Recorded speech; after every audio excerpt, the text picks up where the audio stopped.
All right, welcome to the Impact Effect, where we talk about influencing results.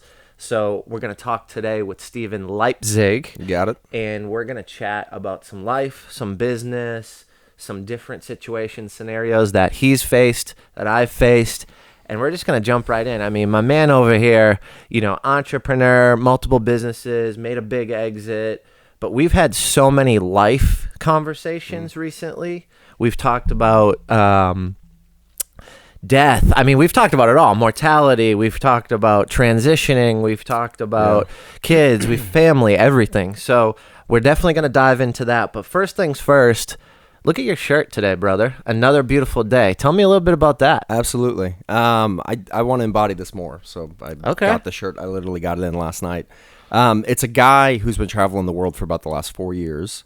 He's in Cambodia right now, tattooed head to toe. He has comfort written on his face, like teardrops going down. So first things first, he just didn't buy a T-shirt offline that said something beautiful. There's a whole story behind this. Another beautiful day. I love this. All right, keep going. So Because now I'm fired up that there's a whole story, reason, and passion behind it. So let's go.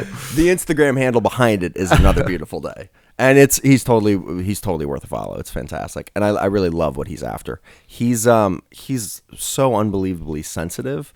I mean, they talk. They're vegans. They won't kill things. They're very, very out there in that way. But I love what they embody. I think that they're really intentional about living, and I wish that I want more intentionality in my own life. So it's kind of a reminder for me that you know what, despite the things that I'm going through today, it is still just absolutely another beautiful day. That's it, man. Simple as that. Sometimes we get so convoluted, so distracted, so much pressure. It's easy to get caught in the weeds with things. So you just said you want to be more intentional. What challenges you today that you're focused on, brother? Relationships have been a hard one for me. Okay. Which is funny because I'm a very social, friendly guy. Extrovert? I would say so, but I'm also fairly introverted. I was going to say, I see both sides of you, so I'd be curious to think which one you think you sway into. Really, I'm a social chameleon. I show up for whatever the situation is asked of me, and I used to not be able to filter that. I was just always metered by what other people wanted from me.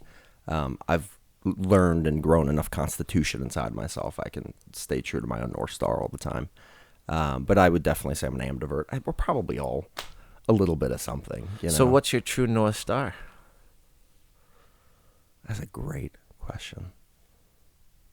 It's a deep question. It is. I would like to have a very deep understanding of why we're really here. And I think everything else is kind of just noise along the way. Okay. So where'd you get that from? Where'd you hear that from? Oh man, I don't know. I've been this way since I was in middle school. There's a great Italian poet. I'm going to butcher the poem, but he's like, something inside of me, a burning fire rose up inside of me, and I went my own way for my own life to decipher that burning fire. And that's just how I feel. There's just something there that keeps me up at night, that wakes me up early, makes me want to get out and do things and meet people. So yeah, I'm chasing after that, which I know is an ambiguous goal, but I can't imagine doing anything else. Okay. So. Cool. Everything that I do is kind of, it feels like art. It feels like steps in that direction. I feel that way about business too, and I think people miss this a lot. Like we start businesses because we want to make money, but we think about it in such a transactional way. Where what I love about storytellers, what I love about people that are like passionately drawn towards things is, I think if you create passion. You have passion for something, you create passion, you share that passion. I think the downstream effect of that is a successful business, is, economics. And I'm trying to embody that in the newest venture that we're on right now, which has been, I've never started a business this way. It's working, which is cool. I think there's a natural process for life and for business and for relationships. And if you trust that process and you show up for it every day, I think beautiful things just come out of it. So I heard committed out of that. Yeah. I heard passionate. I heard high energy. Yeah. And I heard doing what you think's right, and the money will come. Totally. Okay. All right. So that's all Absolutely. aligned. Okay. All right. Absolutely. So talk to me about that, because I think I believe that you've got to go after your passion, and that's where true alignment lives and breathes. Totally agree. Right? And that can be in life, that can be in business, that can be blended. I think it's all one, and people think I'm crazy, and that's fine. And you need to separate, and it is separated at times. And I think timing is so important in anything we do, especially as an entrepreneur, where you're on 24/7 and you've got to fit it in. I strategically place my time in certain areas where this morning I said, okay, I'm going to sacrifice my morning with the family, which isn't a sacrifice. It's an opportunity for me to spend more time with my wife. We did a walk. We did all these things. But I now know that tonight I'm going to be at work. Oh, there you go. Yeah. Yeah. And Caitlin will be in bed by 8, and I'll be working for another couple hours, and that's fine. But I get to choose that. So to me, it all is one, because I don't play in the rules of 9 to 5. I don't play in the rules of time in general. Absolutely. Right? I totally agree with that. I think we got our amazing team behind the scenes, but we just released something I was talking about where it's like, I don't even sometimes know what day it is because it doesn't matter to me.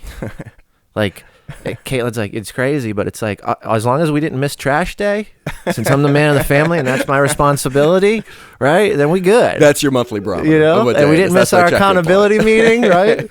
We're good. Mortgage is paid. That's good. It. So, but I love that. I love it. This society is sick by how much time we spent focused on time.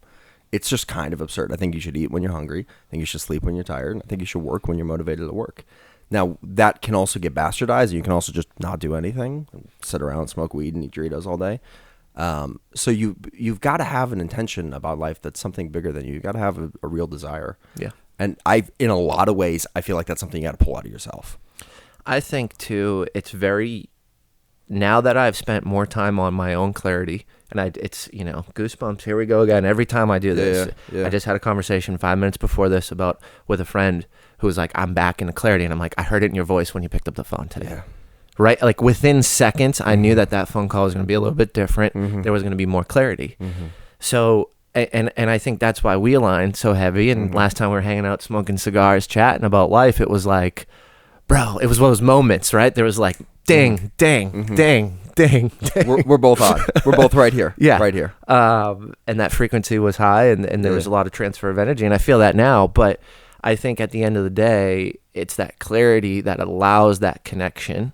And I think we're always working towards that. But if we're focused on something and we work towards that and we're committed, like you were talking about, and we have a burning desire behind it with that passion and that flame, I think that's abundant, and that comes through a little bit differently when you have conversations with certain people. Totally agree. Would you agree with that? Yeah, strongly. I think a lower part of myself and a younger part of myself was focused on being seen by other people for what I am doing, for who I am.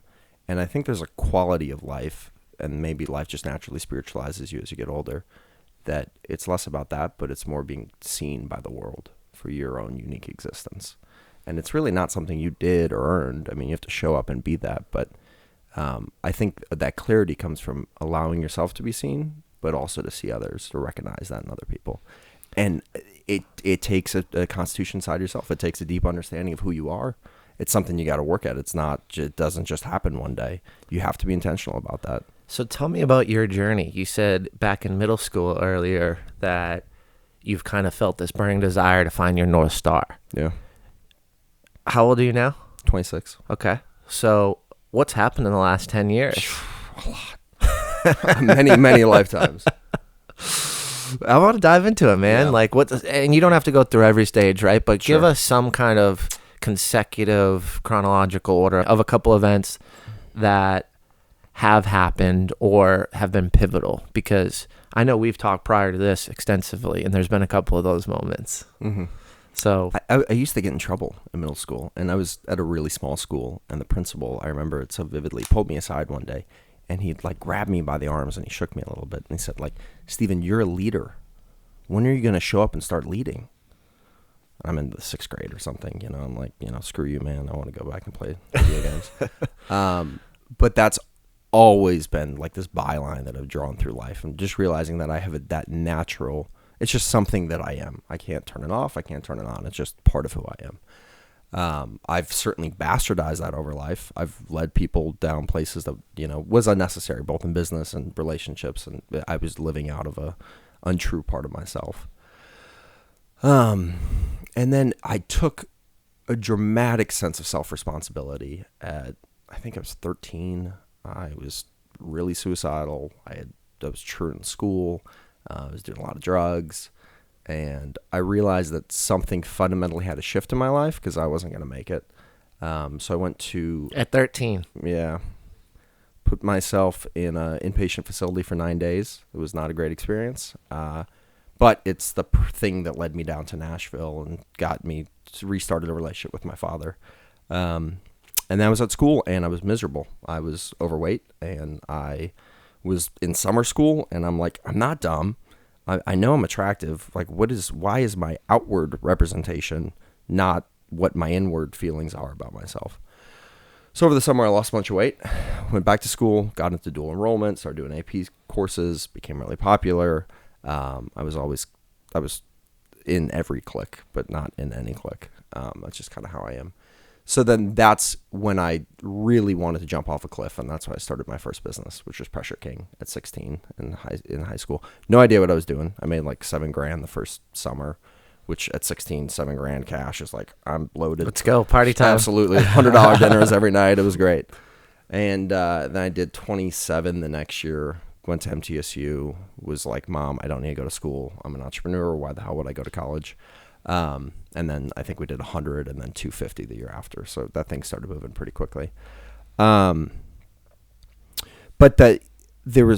you have to take, I feel so fortunate that I assume so much responsibility for my own life so early on.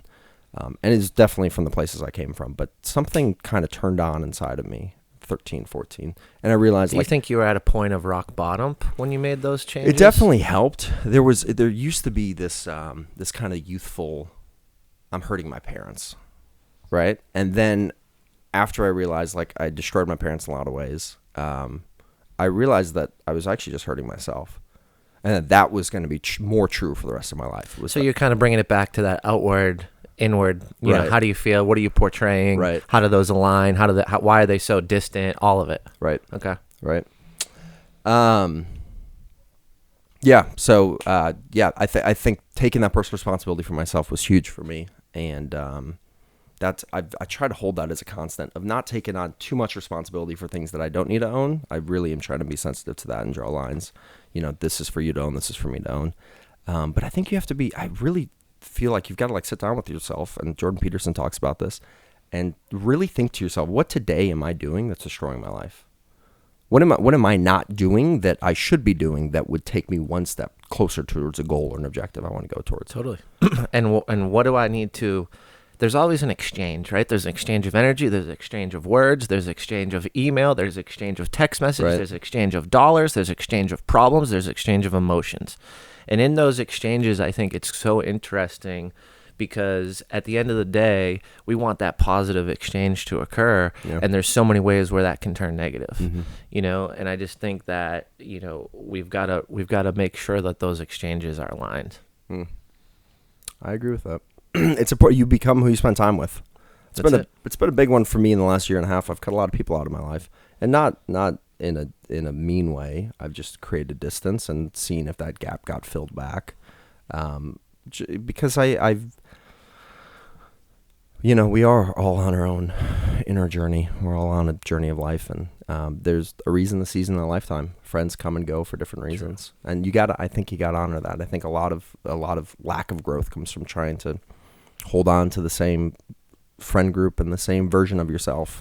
Do you think there's timing in those relationships, and sometimes those relationships were supposed to be early on where you may not have been mature enough? Absolutely. And then it's kind of funny, some relationships you wished and wanted didn't happen as soon as you needed them, but you're thankful that they happened later because of who you've become and how you can handle them at that point. Right. It's very interesting to me. Totally. As far as timing goes, especially with relationships, Because I've always had so much respect for you. We've known each other for probably 2 or 3 years now. Always thought so highly of you. Yet I don't think I was in a place a year and a half ago when I was with BizGift. I don't think I was in a place where you and I could have had that moment of clarity together. And I don't think I was probably either. yeah. How Yeah. funny is that? It's interesting. From a real, honest perspective, real, raw, authentic way. I at that point, I know I couldn't have had a level of clarity, understanding, and just great conversation, you know? And it's not that we needed to rekindle anything. It's not that we went so drastically separate ways. It was none of that. It was just funny how things happened and when they happened. Right. That's really what it was. Right. You know? In both of our lives, parallel, but totally different. Totally Partner, different. You're having Ellie, you're going through the experience of being a father for the first time. Yep. Navigating this marriage and how she's going to start a business and how you're starting all these other ventures and do I want to go down this route? I mean, you had a lot going on there and you still do, but I feel like you're kind of on the horse again. I feel like you're actually riding it. It's not riding you. Well, I think you got to bury yourself through it and you've got to lose yourself to find yourself. Absolutely. And that was really my biggest transformation was, okay, let's identify, let's transition, let's build a plan to get there. And then that's it. Hit go. Let's go.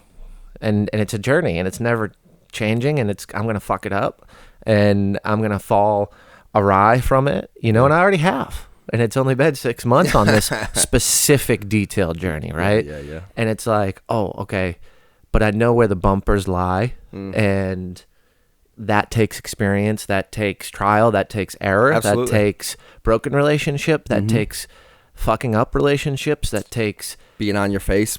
How did I fuck up my life again? Really? I'm here again. Yeah. That over and over and over. And then you see the amazing side of it of like, I really wanted this relationship and then I got to know that person and I was like, I'm not feeling it. And then they backed out of something. And it's just interesting through this journey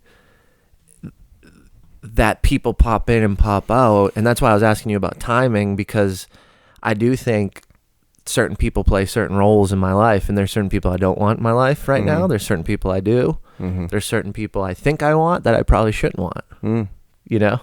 That's interesting. And that never changes. That's super interesting. And now as I speak more and I do more, you know, talking engagements and speeches and this and that, I talk about the power of people, and you really just, the whole goal is to attract the right person, but don't be succumbed to that relationship because they were attracted. Ooh. Like that second stage is really where you need to dive deeper. Absolutely. And you really need to make sure that it's the right relationship at the right time, you know? And I think for me, that's been amazing. Like I look at certain relationships that I didn't push and pressure because I knew that I wasn't ready. And then I see them uniquely in a different way down the road. And I'm like, I am ready. And that relationship fosters. And there's massive growth for me and that other person, right? It's reciprocated. That's so cool. That's it's cool. just interesting when you really dive into people. I don't know. It's been wild. And I think it's been a learning experience. And you have to honor that you have to take your time that's necessary for you. And I love that you were talking about relationships. It's something that you're working on. So Yeah. dive a little bit into what are you trying to do? Where are you trying to go? Yeah, so What are you working towards with relationships? it'd be nice to have a partner in my life. Okay. I miss that. I got a dog. She's great, but you know, a dog is a dog. So I've been pretty closed off from. I had a horrendously difficult. Also, you know the story with Yep. meeting Jackie, the last girl met in Utah. I was on the road after I sold my business. I went minivan across the U.S., 43 states, 65,000 miles in a year. It was awesome. Wild. Yeah, it was. Talk about experience. Dude, if you have an opportunity to just press escape, go do it. Just wake up after sleeping 12 hours in the middle of the woods and realize that you could drive in any direction right now and that would be fine. It is what is such a define liberating that feeling. moment in more detail for me? And take your time because I Yeah. know you're going to do it in a way that you really pull from deep. But like define that moment for me in a couple words. I'm out in the desert in Colorado and I make a fire and I take the best photo I've ever taken of the mountains. That day I oversaturated the hell out of the shot and I was able to pull that saturation out, exposure out of it, and just get the most beautiful pink. It was such a magical night. I'm on top of this mesa, and so it's just 50 miles of desert in all directions. I'm very remote, and there's some cattle ranchers that, you know, march their cattle around. Smoked a joint that night and had just a real experience of ego disillusion in a lot of ways about that version of myself that I felt like. So went to bed that night, was terrified the entire night, was absolutely trembling. I woke up the next day. I got out and I grabbed my clippers and I started shaving my head. And my hair was a little bit shorter than it is now. At that point, it was the longest it had ever been. And I'm taking it all the way to the skull, just like you. My clippers break halfway through. So I've got half a shaved head. And it was very comical. So I threw a beanie on. I start driving out of there. I get a flat tire. I got to replace this flat tire. And it's just like this ridiculous melodrama, but there's no rush. You're just with it. You're just, and every moment that comes up, it's like, I have nowhere to be. No one's expecting me somewhere. I don't have to. I can stay here for as long as I want to. I got some food in the cooler, whatever. I'm good. And it's that sense of liberation that I think we used to have every day as human beings. You know, we used to have that kind of like, I can sit back and rest knowing that things are taken care of. But in today's world, you go see I just had lunch with a guy yesterday. Him and his wife probably make $400,000 a year collectively, and they're miserable. It's not enough for them. They're complaining about childcare and this and that. And you'd think that in today's world, having access to all of that, you know, you would just live a life of leisure. And I realized there's this old quote from rock climbers back in the 90s when they were first starting out in like Yellowstone, well, I guess 70s. And they said, there's a leisure class on both sides of the economic spectrum. And to go be the leisure class on the poor side of the economic spectrum and just live in a van and drive around the U.S. was so liberating and freeing. There's nothing ostentatious about it.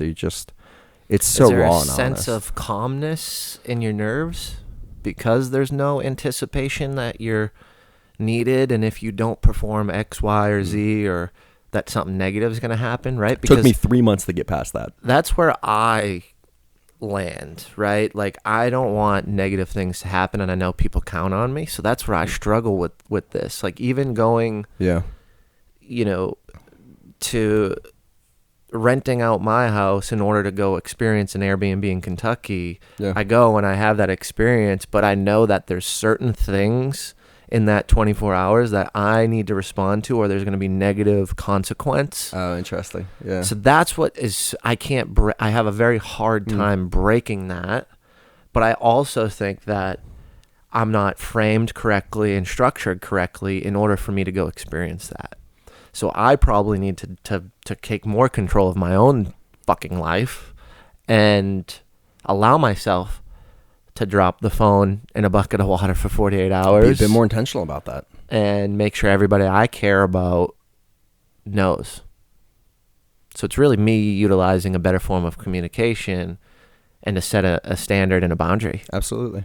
Knowing that, hey, if the world's on fire, let it burn, because my world I is can't. on fire. I'm here right now. I can't help. Yeah. Yeah.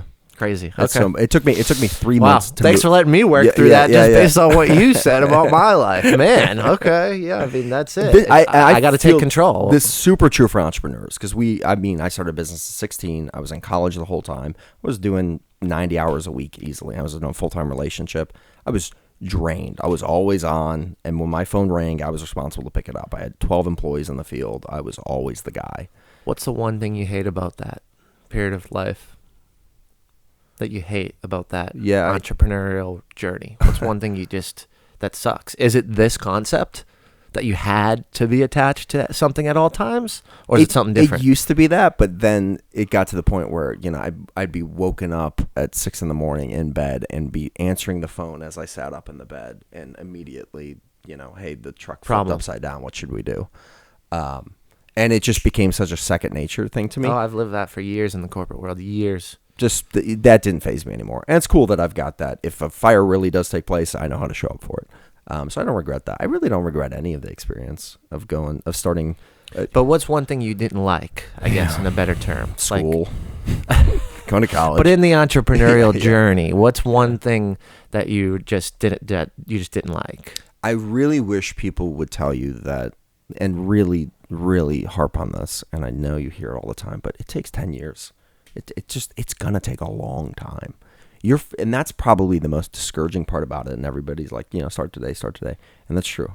Best time to plant a tree was 20 years ago. Second best time is right now. But I saw something last night on a training that was about, the spray on the 409? Yeah, the yeah. spray. Yeah. You know why it's called 409? No. Because they failed 408 times. Like, goosebumps. I Right, don't know if y'all right. felt that, but like, think Right. about it. Who makes it to 409 attempts? Most people will never. They won't get past 4. So we talk about purpose, we talk about passion, we talk about these things, and people give up on it on the 20th attempt. Absolutely. I've started 4 businesses, sold one failed, one transitioned. Yep. One's been bootstrapped for the last 2 years. Yep. Not a dollar in profit I've put in my pocket. Yep. But the reality of it is like, we need to push through. You do. You do. Because it takes time and it takes commitment. Mm-hmm. So If yeah, you're I agree gonna with you, if you're man. gonna buy the train ticket to go an entrepreneurial life, which I think more people should, but if you're gonna buy that, accept that that's a life. It's funny, my good friend Nick, he was telling me, he's like, people ask for this, and then when they get it, they don't. I mean, you were there at the event when Nick spoke. You asked for it, Mm-hmm. and you get it, Mhm. and then you panic or you complain or you Right. fucking bitch, and it's like, dude, you asked and received. Now go handle your shit. Right. And Nick didn't say it like that. That's how Right. Jim Morris says it. Let me make that very clear. Nick's a bit kinder. Yeah, I'm just direct. It's like, dude, Yeah.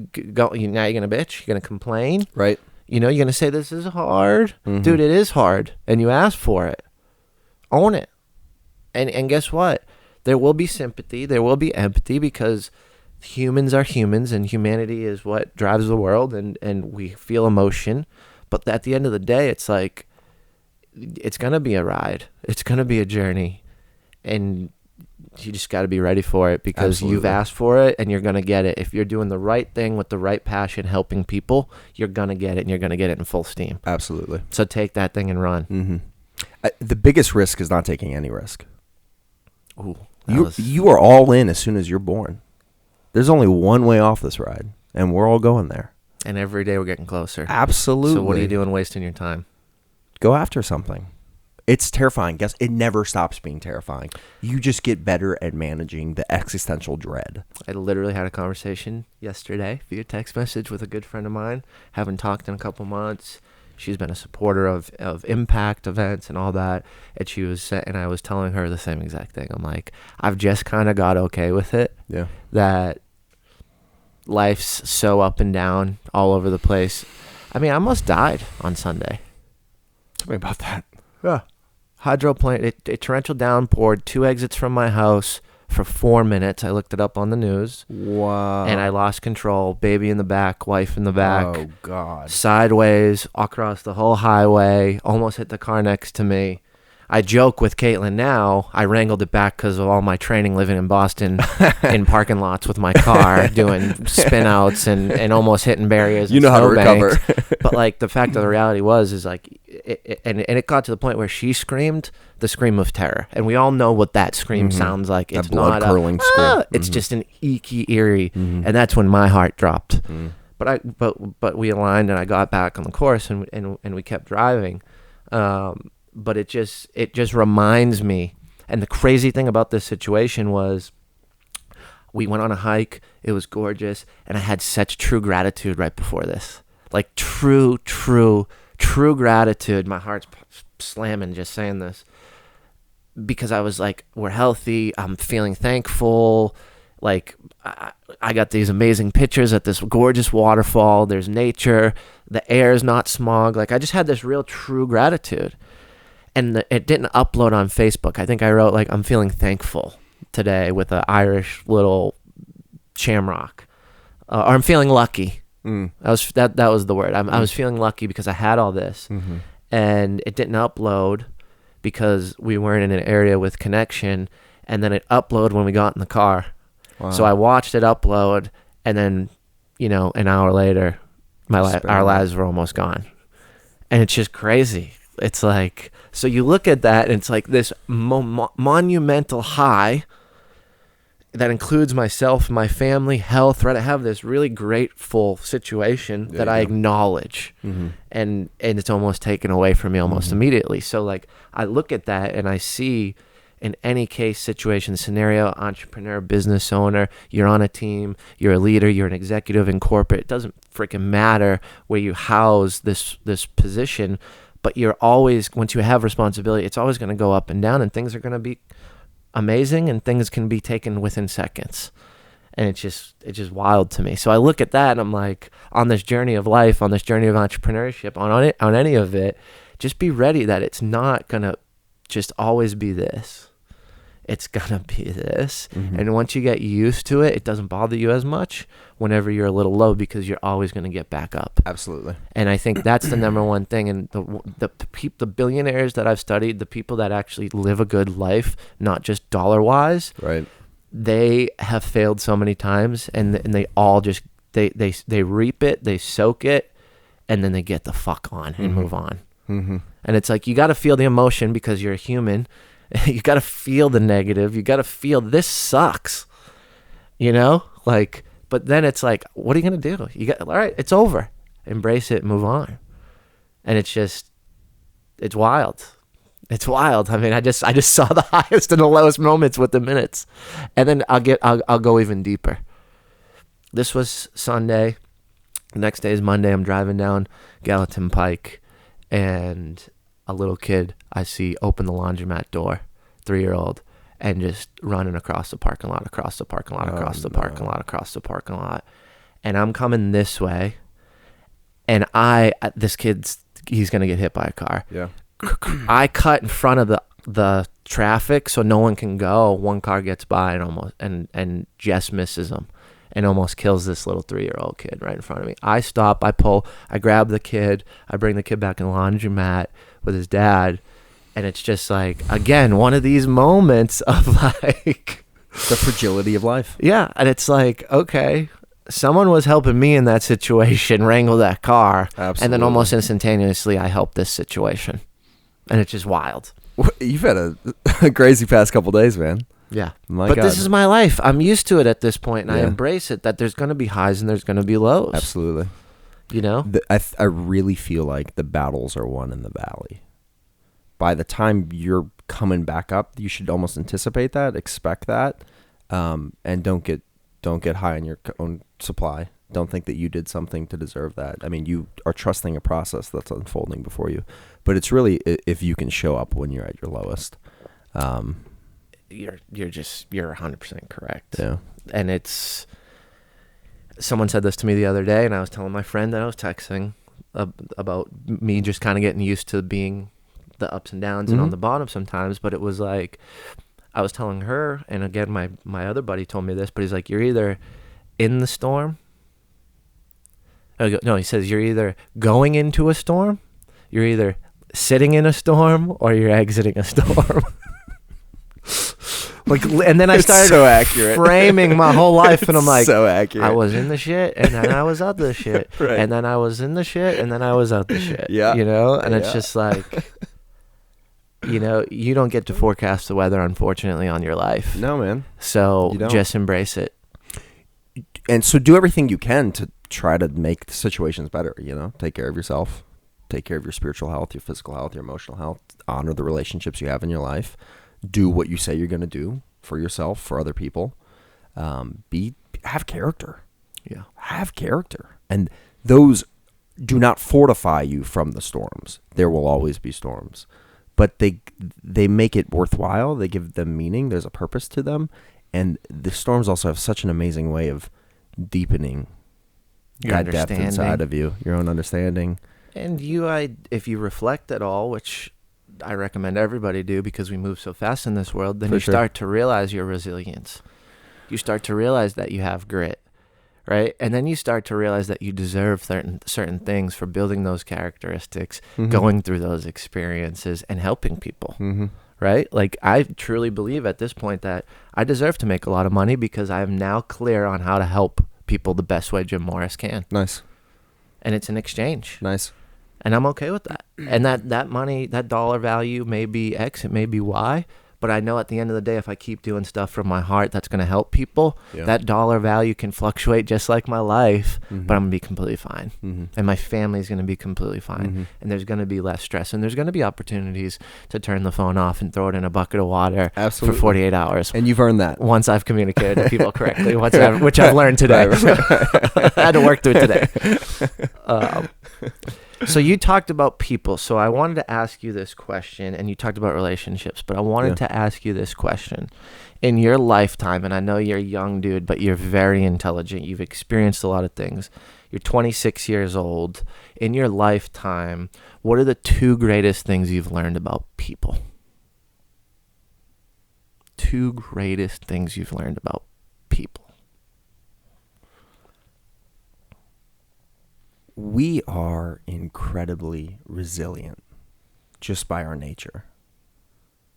I think we live in a society in which softness is kind of expected, but when you really get down to it, when it's really life or death, it's amazing how people will show up for themselves and for other people. I almost see it in kids. You fall down a million times and then you learn how to walk, right? And then you see it in life at all stages, whether you lose something and gain something.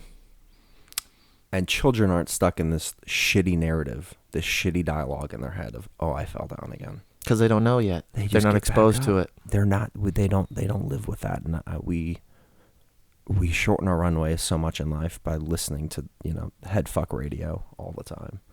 Look at the greatest things people have done in the world. Yeah. They were told they couldn't. Mm-hmm. They had some kind of resilience to get back up after failure, right? They just kind of kept that course.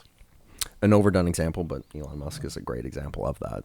And I think I'll answer the second thing that I think the most about humans, what I've learned. We all truly want the same things.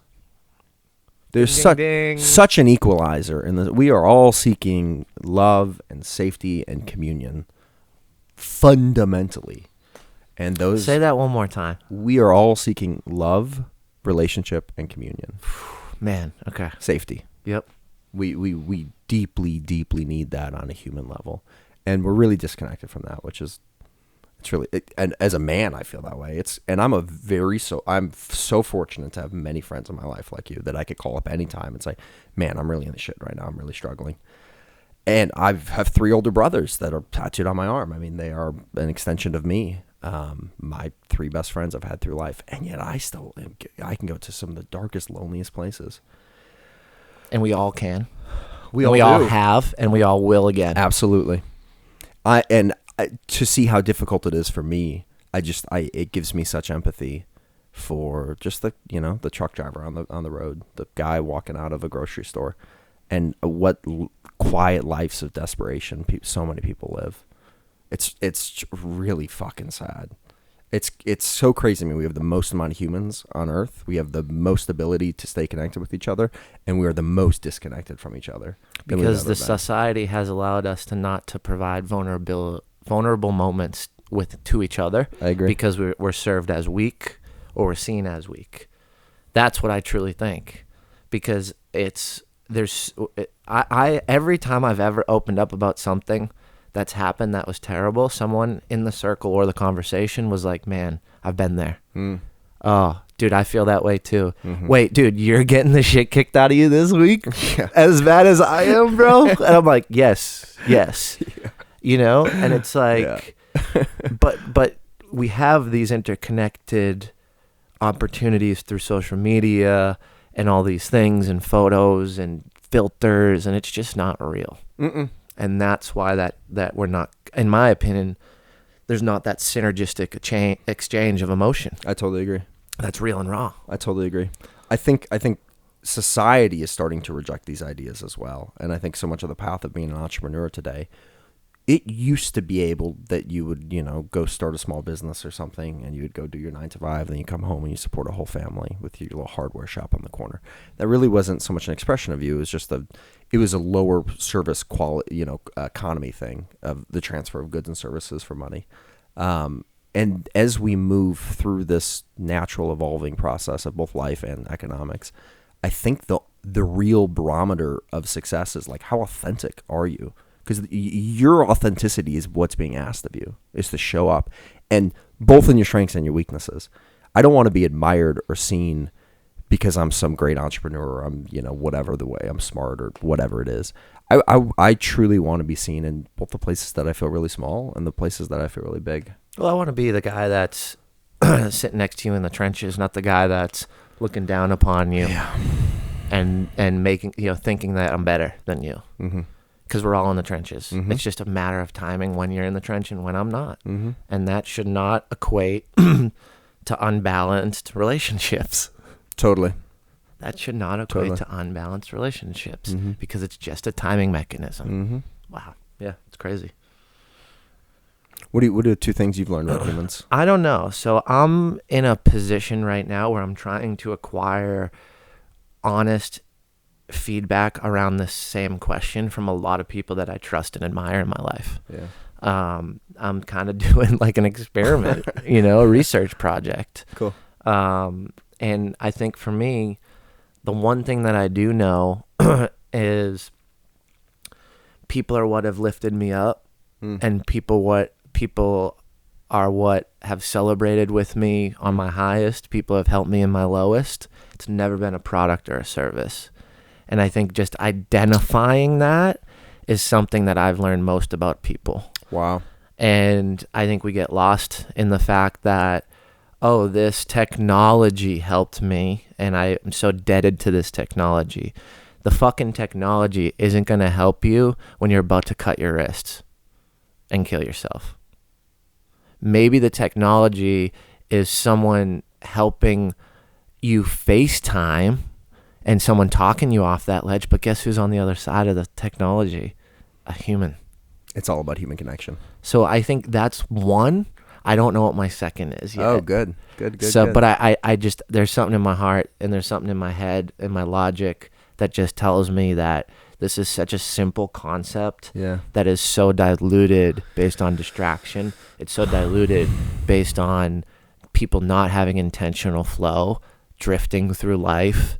And I just really want to make sure people understand that. And anybody I've ever talked to, and I'd love your opinion on this, agrees with me. Because at the end of the day, they think back of the shittiest, darkest moments and who pulled them out of that quicksand before they drowned, essentially. And you can take that in any shape, way, or form in business, life, relationships, marriage, partnership, whatever. So do you agree with that, or do you think, yeah. It's all about humans. It's all about, we are all so deeply desiring connection with each other. We're like casting fishing lines out there via technology in all these different directions, trying to get that authentic connection. There's just so much distraction that we miss it often. So much distraction. There's also a great risk that you have to take in allowing yourself to be vulnerable. You've got to like what you see in the mirror. You do. No matter you do. how opinionated others are that may not like it. Yeah. It's a painful journey to feel that constitution inside of yourself, to feel brave enough and strong enough and bold enough to be small in front of someone else and to allow yourself to be seen when you're vulnerable. But good God, if you don't, you will not make it. You just won't make it. And we used to all be together there's a tribe in Africa. Oh my God. Once a month, they all come together and they have a grief ceremony.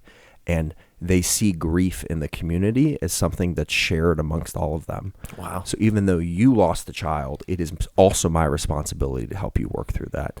And those that feel the strongest in that moment go in front in the circle in the middle, and they just break down in front of everyone else. That's where we come from. That's true. What's really true for us. And now, like, what? We got 3-second TikTok reels? Like, what in the hell is going on? Of course we're miserable. Powerful. Of course we have, nihilistic, hedonistic tendencies, and we're all just marching for the next drink or the next hit or the next whatever. You're right. I mean, that's the impact effect, being a community of people trying to accomplish something similar and strive for growth. Yeah. That is because that's what I seek. And it was very hard for me to find that community. It took me 32 years. So how can I give back and build something where hopefully I can get it out to you through marketing or digital channel or anything to just come and try and experience. And that's what this conference is in October. I'm super jazzed about this. This is gonna be great. That's literally what it is this is the kickoff for a community that's aligned, that is looking for growth, to question and to be able to be vulnerable, because we're all agreeing to be committed to this community, and vulnerability is a big piece of it. Collaboration, connection, vulnerability, practicality, and I think if we can help each other get through those things together as a community, then I think that's what my passion pushes and drives me to, is how can I help that many people? Do you feel like like part of the hurdle of you convincing people to come is just trying to convince them to do it for themselves? I think that people are so scared to commit to something that's going to push them to get uncomfortable. When you spend a certain dollar figure, typically from the research I've done, over $100. That's why you see people 97 pricing. Over that $100 mark, it's a different commitment psychologically. Interesting. And I think when you talk about professional development, that psychological exchange in your brain relates to, okay, I've paid $500, $2,000, $5,000. Now if I'm going to pay this, I need to commit to doing stuff that's uncomfortable because I paid so much money for it. And that's where the separation and break is. And once I started messing with the pricing, I understood the psychology, and then I started studying the Grant Cardones, who make billions of dollars off these professional development courses, and I watched the cycle in the pricing, and it aligned with the studying. That's interesting. So it's like, they get you in for free or they get you in for cheap, and you make the initial commitment, you taste the ice cream, you like what you see, then you buy the big package, right? I don't necessarily agree with the strategy of that. I would rather provide the value up front and really make sure that you're aligned with what you're about to get into. And I think that's what makes this type of conference a little bit more difficult, because we're not just trying to convince people. If you're not in a position in your mind to come and give something up or view things in a different way or take a different perspective in your business and going to take action and do the work, then we probably won't invite you. We won't call you back, and that's okay, because the power is in the community, in the room. It's not the number of people. And my wife is the one that really pushed me. We did a podcast a couple weeks ago, and she's like, you're stuck on the number of people. And I'm like, you're right. It has nothing to do with the number. It has to do with the power of the community and the power of people, which is what I speak on. Literally, the concept I speak on is now called power of people. So it's just crazy. It's crazy. It is. It's not crazy. It's profoundly simple at the same time. Exactly. Which is so funny about that. I was just going to say, what do you want to share before we wrap up, man? I was on the way here, I was thinking about how, like, a natural law of life is that things grow. Yet we spend so much time and effort and frustration with ourselves. So why aren't we growing? Why isn't our business growing? And there's something about just getting out of the damn way. That's been so true for me in my life, of that I really truly have been my own worst enemy. And you don't really hear that or see that until you do. But so much what I love about what you're trying to do, and you do in so many ways, is that you're facilitating space that just allows for people to naturally let the process that is happening all the time, all around us, inside of us, outside of us, all the time, to take place. You just got to show up. You just got to show up. And that's all I'm asking for most people. Come and experience it and just get in the room, because there's so much power in that proximity. Totally agree. You're doing great things, man. You really are. Appreciate I have a lot of respect for you. Anything else you want to chat about, or how can we find you? Or StevenLeipzig.com, Leipzig. I put my photography to writing that I do to business ventures I'm looking at on there. Love it. Yeah. Dude, so much power. Thank you, brother. Appreciate you. Thank you for the time. Boom. That was dope. That was dope. That was dope. That was fire.